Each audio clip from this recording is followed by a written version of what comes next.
Mr. Borland? Here. Mrs. Bullock? Mrs. Johnson? Here. Mr. Street? Here. Mrs. Van Meter? Thank you. This evening we have 6 scouts in attendance. They are Ben Keenan from Timberview, Alex Keenan from Liberty, Weston Dahl from Palmer Ridge, Jacob Bulmer from DCC Middle School, Timothy Bulmer from DCC Middle School, and Philip Tabor from Academy Online. Gentlemen, if you would come to the front, please, and lead us in the Pledge of Allegiance, that would be great.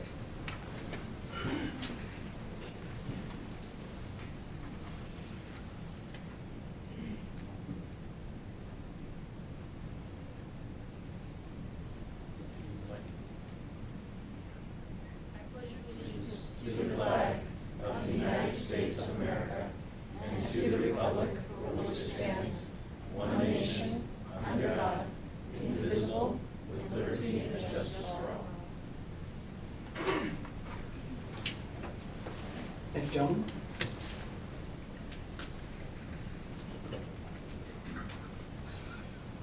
Mr. Dodd, are there any addendum to the agenda?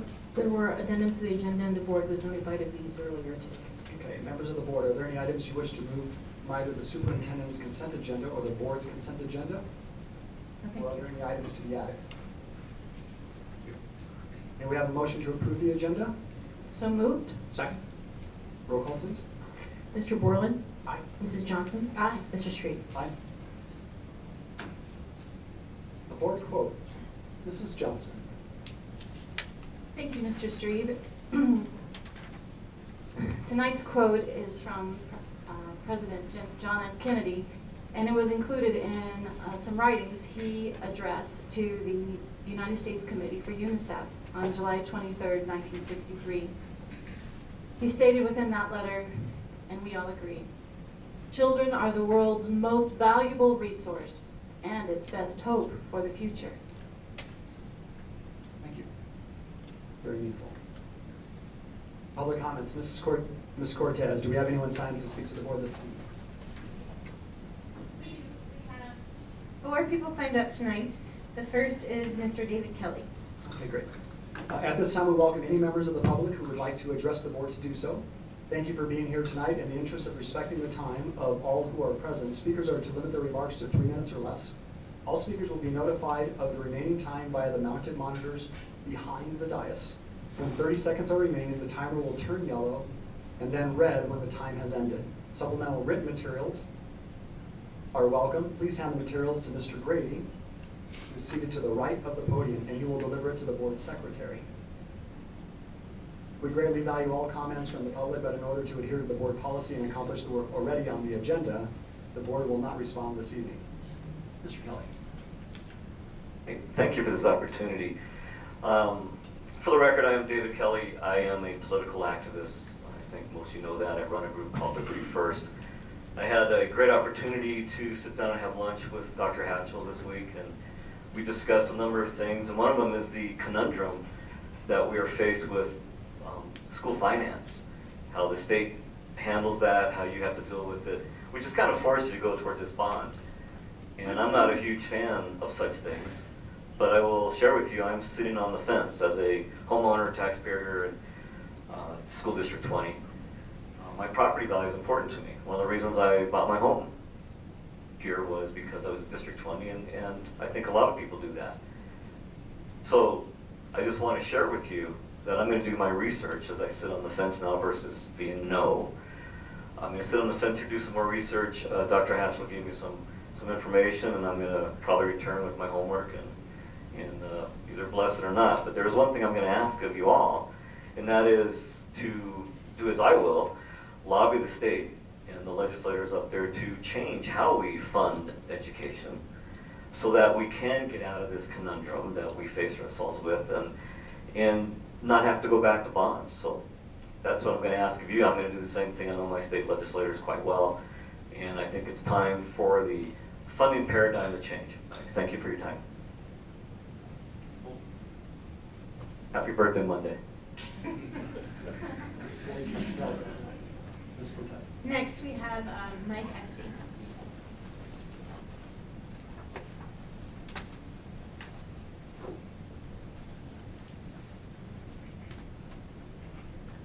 Hello, I'm Mike Esty. ASD. I've got two questions that were raised on our website.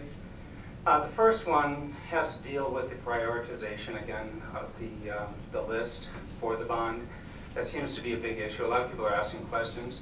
I remember being at the second workshop, and Captain Bullock asked the question, well, shouldn't we be prioritizing this and get this done?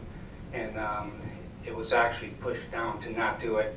I really question why that is happening. A lot of people want to know what's going to be in the first, second, and third waves of the bond. The more detail that we can provide the public, I think the better we can serve them.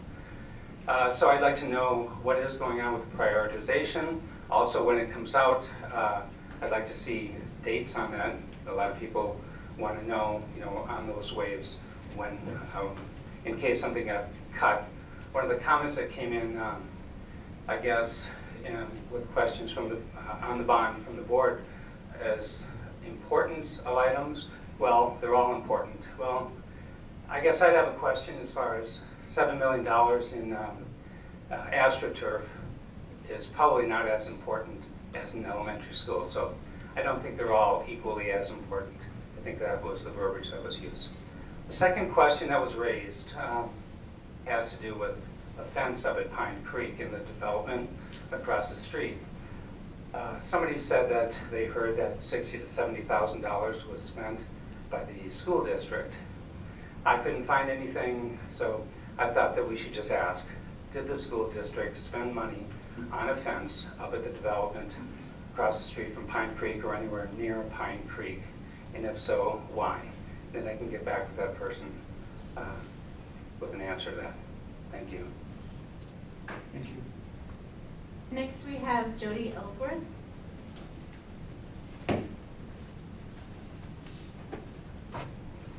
My name is Jody Ellsworth, and publicly and on the record, I would like to ask the board to make the allocations of funds, if the bond is passed, fair. And it needs to be fair on the growth and capital needs spreadsheet. 20 days ago, the school board announced how you would spend the $230 million of our taxpayer dollars. Since then, anyone who looks at it with a pencil and a calculator can come to the realization that it's not fair, specifically to Discovery Canyon High School. When I voice my concern, I'm told that though it's only been announced less than 3 weeks ago, it's too late, too complicated to take another look and make it more equitable and fair. And that we need to respect the GCNC's process and decision. This committee came up with a big recommendation that you, the board, chose not to follow. Instead, you came up with your own solutions. And this is where things began to fall apart. Because now there's a lot of money that you arbitrarily choose how to allocate. Was there a process that you needed to respect? Was there a committee? Was it transparent? Is it even legal? Unfortunately, either choose, somehow neglect, or otherwise influence not to provide Discovery Canyon High School their fair share of equal amenities. Let me make this clear. I'm not talking about replacing air conditioners. I'm not talking about adding classrooms, parking, or other things that are a part of normal growth and maintenance. I'm specifically referring to additional amenities. As an example, all other D20 schools already have one or several of the following, which DCC school, high school has none. Amenities such as swimming pools, stadiums, artificial turf fields, 2-court gyms, auditoriums with orchestra pits, and 6 tennis courts. Yet you, the school board, either chose, somehow neglected, or otherwise influenced not to provide Discovery Canyon High School its fair share of the bond funds. The GCNC committee did not recommend that you put a stadium and a pool at Pine Creek or a new auditorium at Liberty. Where's your accountability? Where's your process? Yet when I bring up my concerns, it's too late. 20 days after it's public, it's too late and too complicated for you to revise. Your decision that was made without any kind of process or accountability that I can see. Your decision that left DCC High School out of all additional amenities on money. I submit that you figure out now, I submit to you that figuring out now how to run the district with $230 million less dollars will be a little more complicated than figuring out how to make it fair. There's a lot of needs that won't be met. So school board, I respectfully ask, do the hard thing, do the complicated thing, do the right thing, and make bond allocations of funds, not just part, not. Time's up. Thank you. Our final speaker is Melanie Knapp.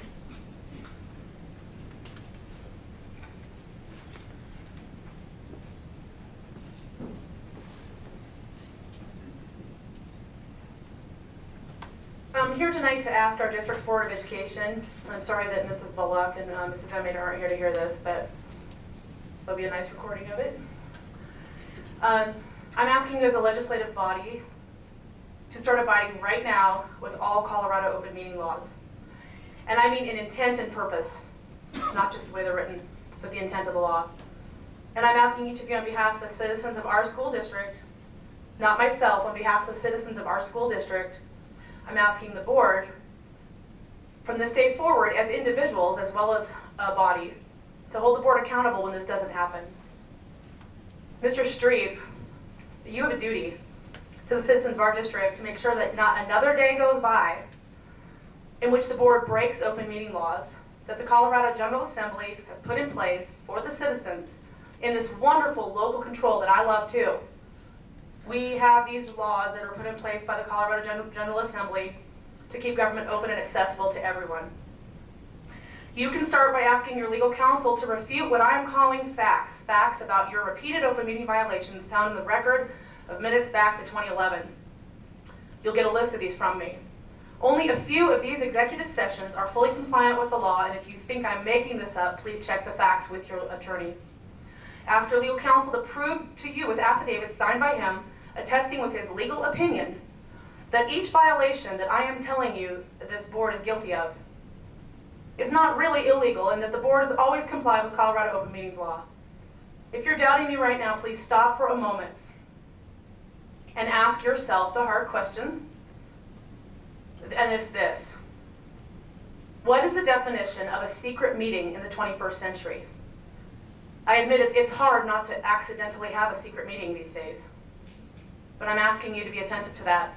By Denver attorney Steven Zansberg's definition, who's also the president of the Colorado Freedom of Information Coalition, you were meeting illegally when you emailed each other identical information last month, to board members, and naturally, the replies send all was wrong, you noted, and if you were to send them individually, it wouldn't be a meeting.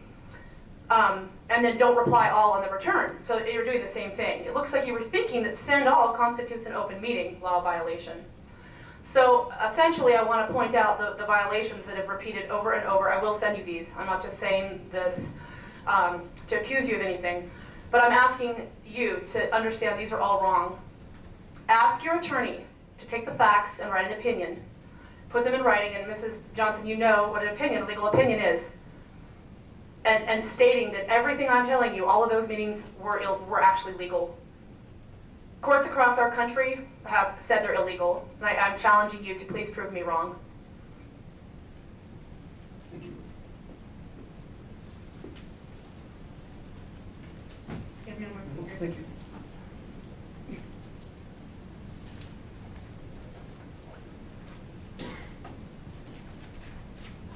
Board comments. We'll start with Colonel Hardy. Nothing. Thank you very much. Welcome, everyone. Thank you. We have Mr. Worley. Thank you. It's nice to be back. I don't have anything to offer tonight. I've been gone for a couple of weeks, so I'll just Great. Mrs. Johnson. I can't believe these guys don't want to talk. I do. Wonderful to see everyone. Thank you so much for your comments. We will all take them to heart, believe me. And so I read that quote from JFK earlier, and in doing research to find out its origin and context, I was also struck by something else that JFK said. And these were in his remarks to the delegates of Girls Nation in 1963.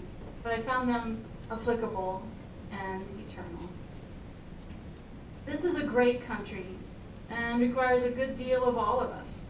So I can imagine nothing more important than for all of you to continue to work in public affairs and be interested in them, not only to bring up a family, but also give part of your time to your community, your state, and your country. And that's what all of you are doing, and that's what all of you are doing. So thank you all so much. I also want to express my thanks to the assistance Mr. Gregory provided me in spreading the good word about an initiative that I've spoken about other times here, but it is the called Inside Out Initiative.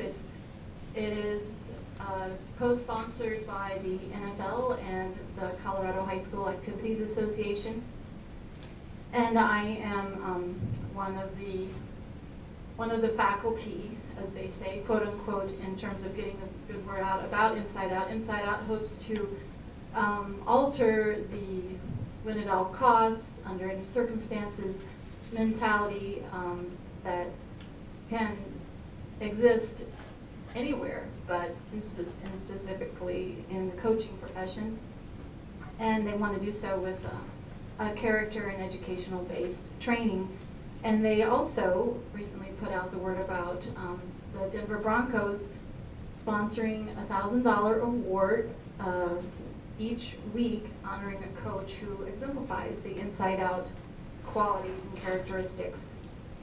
And so I turned to Mr. Gregory to help me get that word out locally and regionally, and he was kind enough to do so. So thank you, Mr. Gregory. I also want to mention in regard to the Colorado Association of School Boards, all of you, or all the board members, should have received something from CASB in regard to the streamlined resolution book.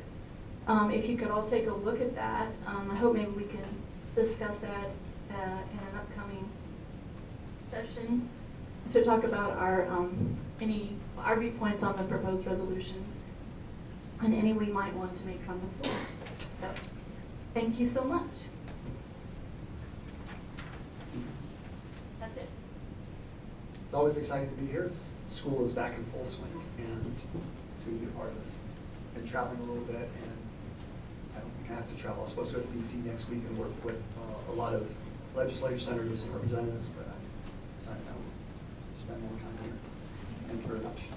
Administration comments, Dr. Hatchell. Thank you very much, Mr. Gregory. No, thank you. Dr. Smith. Dr. Fields. Dr. Teague. Ms. Richardson.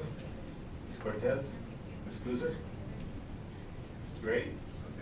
I have just a few items. Gordman's, a retail company, is opening its new store in the Chapel Hills Mall. The company believes strongly in education and therefore named the County District 20 as its grand opening partner. Gordman will present the district with a check of $2,500 during its grand opening ceremony on September 21st. At our last meeting, I mentioned Brittany Udaris, Rampart High School English teacher, has been named a finalist for the Heroes in Mental Health Award by Aspen Point. I am happy to report just yesterday she was announced the winner, and we recognized on October 13th at the Heroes of Mental Health Luncheon at the Broadmoor Hotel. Last week, Rachel Dopples, District Brain Injury Specialist, participated in the Pikes Peak Challenge Bar Camp Hike to support the Brain Injury Alliance of Colorado. She hiked 13 miles to help bring awareness to daily challenges of brain injury survivors. She raised $500 to help community members dealing with brain injuries. Thank you very much. Consent agenda. We need a motion to approve the following resolutions. 212-16, approval of matters relating to licensed personnel and teachers. 213-16, approval of matters relating to licensed personnel, licensed support / specialized service provider. 214-16, approval of matters relating to classified personnel. 215-16, approval of annual EL 2.2 treatment of parents to the general public. 216-16, approval of MRE for the same. 217-16, approval of annual GP 4.6 board officers roles. 218-16, approval of MRE for the same. 219-16, approval of annual GP 4.10 board members' codes of conduct. 220-16, approval of MRE for the same. 221-16, approval of annual GP 4.11 board member conflict of interest. 222-16, approval of MRE for the same. 223-16, approval of annual GP 4.12 process for addressing board member violations. 224-16, approval of MRE for the same. 225-16, approval of the use of charter buses to transport district students to and from school activities. 226-16, approval of fairness formula parameters. Have a motion, please. So moved. Second. Roll call, please. Mr. Borland? Aye. Mrs. Johnson? Aye. Mr. Street? Aye. Items pulled from consent agenda. We need a motion to approve Board of Education regular meeting minutes from September 1st, 2016 as presented and with corrections as noted. So moved. Second. Roll call, please. Mr. Borland? Aye. Mrs. Mrs. Johnson? Aye. Mr. Street? Aye. Superintendent reports and resolutions. Summer School 2016 Summer Report, Dr. Hatchell. Thank you very much, Dr. Field. Yes, it's my pleasure this evening to introduce again Mr. Todd Morris, who is going to provide you an update from our summer school this summer. Thank you. Well, I'm pleased to share this with you this evening. And we continue a long-standing tradition of not doing the clicker very well. So I'll do my best. And please do not hand me a Rubik's Cube. That was intimidating to watch. Yes. So, successful summer school. This summer we hosted 2 sessions, one in June and one in July. We also had some courses out at school in the woods. So we run a lot of kids and a lot of teachers through our schools in the summer. It's active, and a great use of those assets over the summer. You can see we had 1,982 enrollments. There were 1,565 students that went, so some of them went to session 1 and session 2, accounting for that. We had 114 sections of 85 unique courses, and just a few teachers working with those young people this summer. And we're excited. All of those are District 20 teachers, and of course do an outstanding job. You were presented to by one of them this evening out here, and she just is a go-getter and typical of the folks we attract to summer school. So that was great to see Miss Bourne out there presenting. And then we have 6 site coordinators, 1 at each site in each session, and 6 attendance clerks that work with them. You can see the sites where we host and appreciate we are treated so well by the folks at those schools, and those schools are always ready to go. And special thank you to all the principals there and their staffs. And we appreciate very much what they do.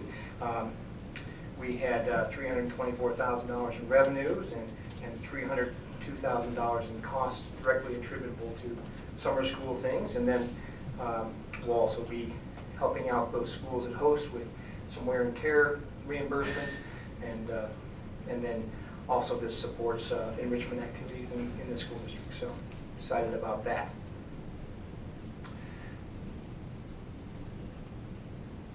Thanks.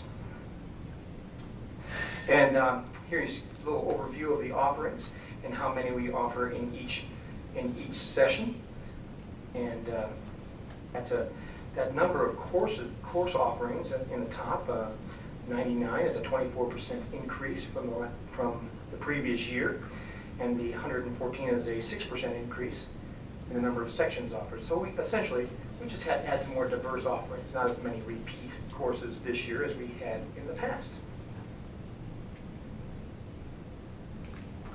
And then here's some trends on our enrollment. You see we have nice growth over the past 3 years.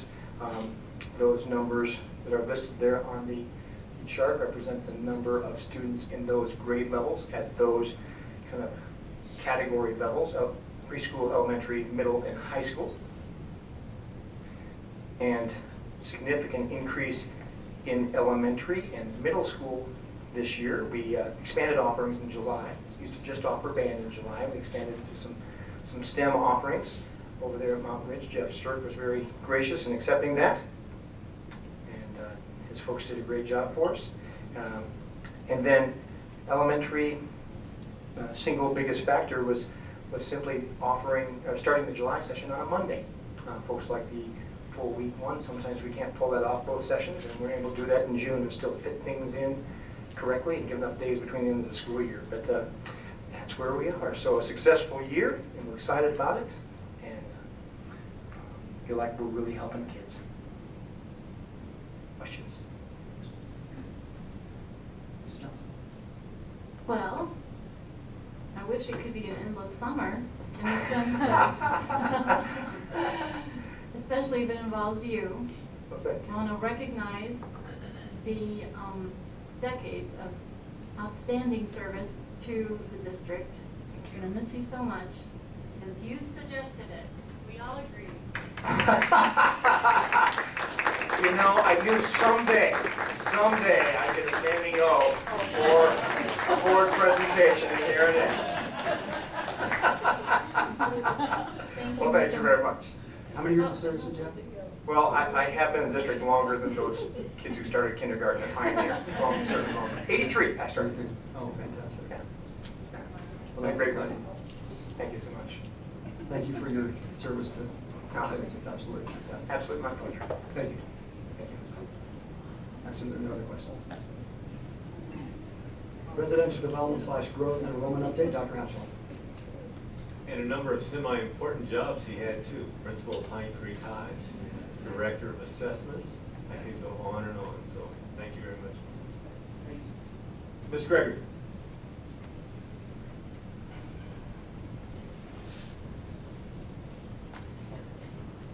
Thank you.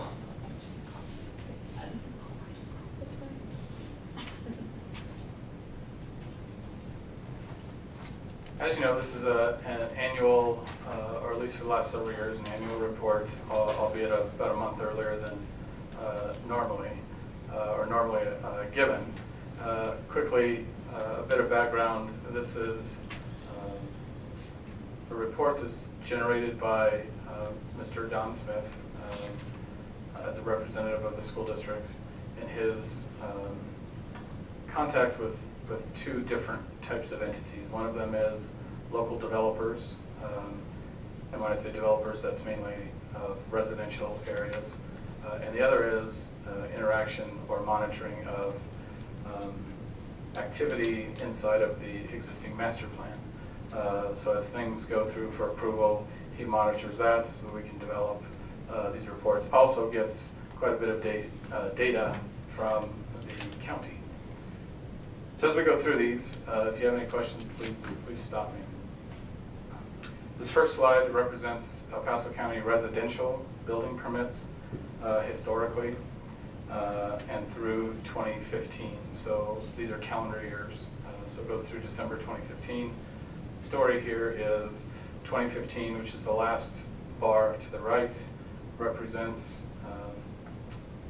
a recovery, if you will, or the highest number of residential building permits that were issued prior to, or since, I'll say, the beginning of the recession. Certainly not as high as some of the pre-recession levels, but certainly back on track and climbing. This slide represents building permits year to date up to July compared to 3 prior years. So in other words, where is this year tracking? And as you can see, the blue line represents single-family detached housing. And through July, it's trending at a rate faster than the last 3 years. The red represents townhomes, trending at, again, the rate faster than the last 3 years. And multifamily units, not quite there, but that's there's some more news on that in a later slide also. This is foreclosure information. Current year through July compared to the last 3 years. Story here is it's lower. I don't think that's any surprise. But since March, there's been fewer foreclosures in El Paso County. I'd remind you this is county data, not District 20 data. But across the county, I'm sure our district reflects some of the same kinds of trending that you can see. Although it started off the year a little bit higher than last year, since March it's dropped and has continued since then to be lower for foreclosure rate. The next slide you've seen in prior